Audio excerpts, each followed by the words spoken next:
everybody, my name is Tessie and this is Homestead Tessie, where we bring back old-fashioned traditions back to life.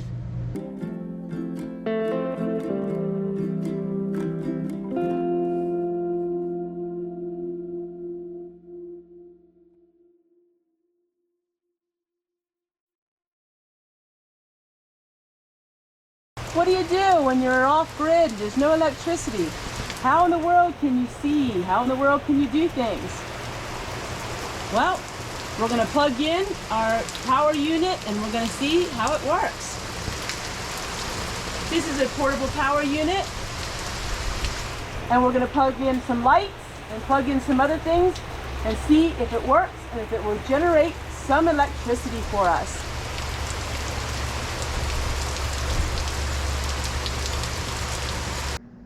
Since we live on the East Coast, Hurricane Ida came roaring in with a lot of rain and a little bit of wind. Thankfully, we had no damage, but for a lot of people, they were out of electricity a long time. For us, it was just short, but it was enough to give us a heads up of what life could be like if we had no electricity.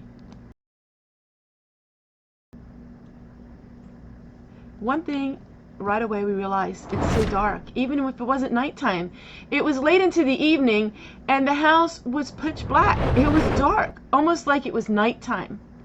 That's the one thing that I realized right away, is how dark it can be when you don't have any electricity and it's storming and it's really cloudy outside.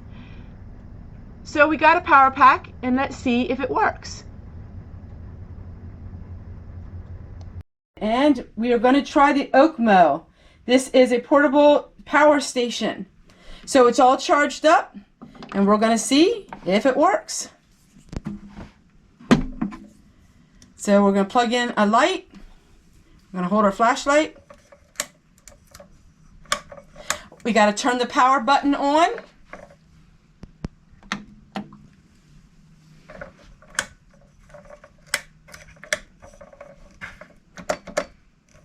And then we got it. No, you got to push the button in the top of it. You have to hold it in for 7 seconds.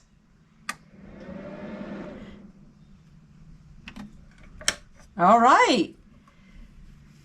So as you can see, the light works perfect. Oh, this is kind of fun. All right, so that's the Okmo. Now let me talk a little bit about this. This is a power station. This is made not for heavy duty things like the refrigerator or freezer. This is made for small portable. So lights, you can charge your phone, and we're going to see if we can charge up this computer, laptop. You can take it out and put it in your car. You can use a car adapter.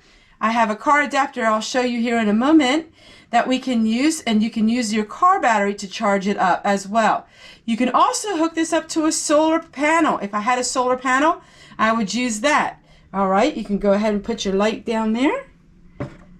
So without electricity, we could power some lights. We could power a phone. We could power a computer, the internet. We could power all kinds of things like that. A fan, you could use a fan, and small items like that. So that's what this is made for. It holds 1,000 watts, and most things like this are just small. Here you can see that it's fully charged, and you can see that it has all different ways to charge. There's USB. Here is the USB portal. All these are USB you can use to charge, and there's adapters. Those are out. That's in. Right. You can plug your computer in with using a USB to charge your computer. Yes. Okay. All right. So we got that on. Now let's see if we can get the computer on.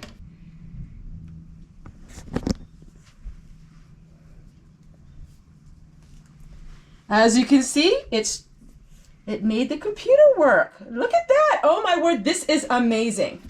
So it does use electricity to charge up. Once the unit is charged, then you can store it for 6 months, and you can get it out whenever you have a storm and you don't have any electricity.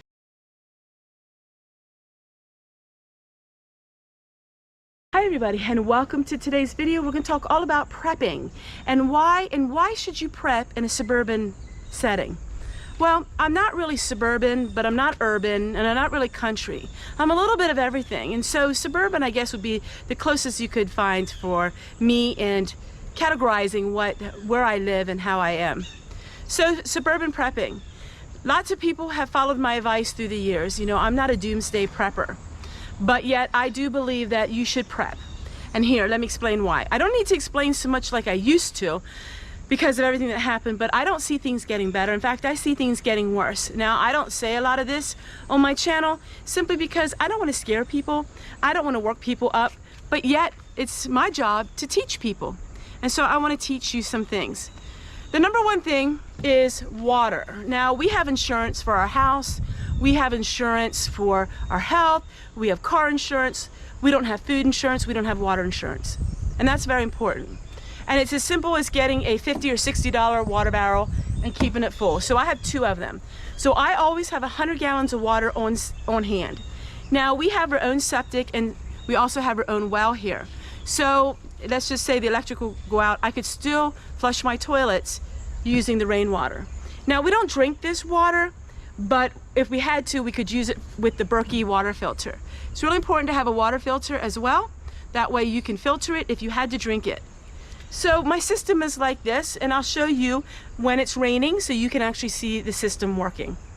We have this very old watering can, and then we have the downspout. So the water goes into the watering can, all of the debris settles in the bottom, the fresh clear water comes out, then also we have a filter that comes with it. So that's a double filter, and it filters the water, and by the time the water comes out of the tap, it's very crystal clear. In the summer, I do treat it with a little bit of Clorox in a tablet form, and that really helps keep it clean as well. You can use this water for bathing, you can use this water for laundry, which I've done lots of videos on that. So water is very important. Now we're going to go ahead and we're going to talk about my pantry. Another thing that's really important is to have a pantry. You don't have to have 3 years worth of food like I do, but you know, that didn't happen overnight. That took me years of establishing a system. So my food is rotated every 3 years. That is really important because if the virus hits again, which it is in some places, you know, you don't want to go away. Why would you go away if you didn't need to? And so it's extremely important that you have food on hand. And here is my pantry. The thing right now is I'm pouring potato flakes. So I got about a 50-pound bag back in November, and I try to pour it into smaller containers when I need to. And so we're pouring that in there. But we're putting oatmeal away. We're putting things away that can sustain us for many, many years. It's extremely important that you do these things. Find the food that you like and write it down, and in 1 month, write down all the foods that you eat. Generally, most people will consume the same type foods. So you can rotate those foods. Now go ahead and see what can you buy when you go to the grocery store. So if you need a pack of noodles, instead of buying 1, buy 2 or buy 3, whatever the finances that you have. Another thing really important is utilize your Dollar Tree. Your Dollar Tree can really help you in your prepping. Tree can save you a lot of money. And you can go and spend a couple dollars each month and you have more food than what you're going to consume.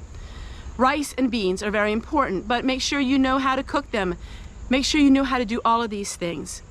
So having food, of course, is a very important thing to have when it comes to prepping and suburban prepping or any kind of prepping.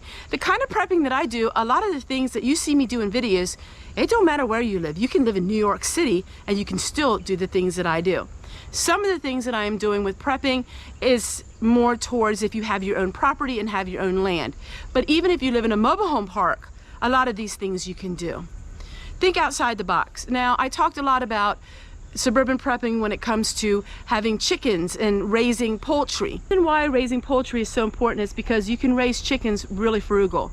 So chickens don't require a whole lot. In fact, if you didn't even have chicken feed, they will eat scraps, table scraps. So they will eat most table scraps, and I feed them mostly by that.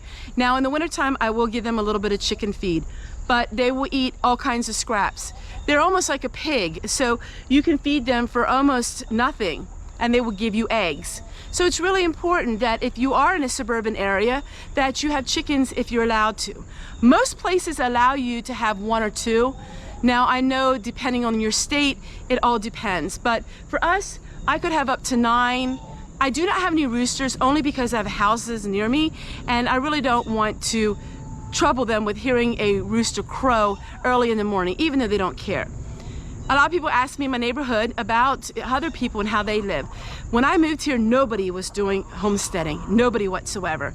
Now, since I'm here, I have 3 neighbors that do some homesteading, and they have chickens and they have poultry and they have gardens. The one neighbor had goats, and so a lot of people are starting to do things because they see me doing it.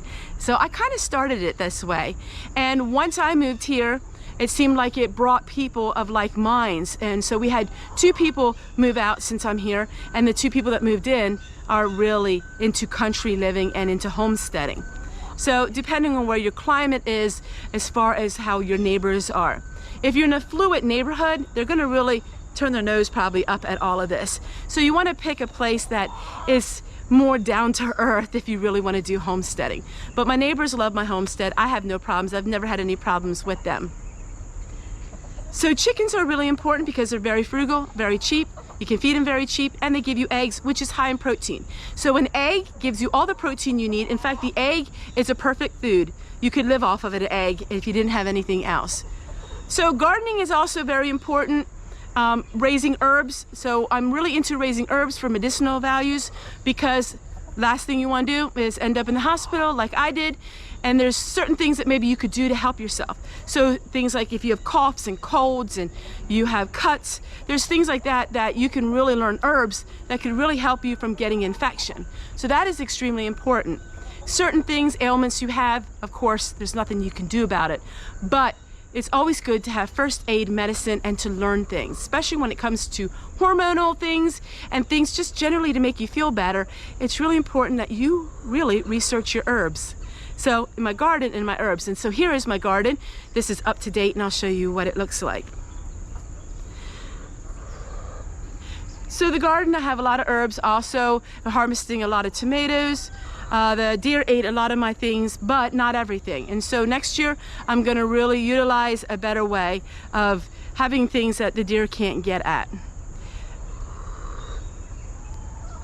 But having herbs is something I really enjoy, simply because I have the food truck where, you know, I glean all that food that's left over. But you know, that could end any day. So it's good to have the food in different ways, trying different things. And of course, we have to go to the store once in a while to buy some things, and like milk and things like that. But I'm really into storing up dry milk and things, so you don't have to go to the grocery store as much.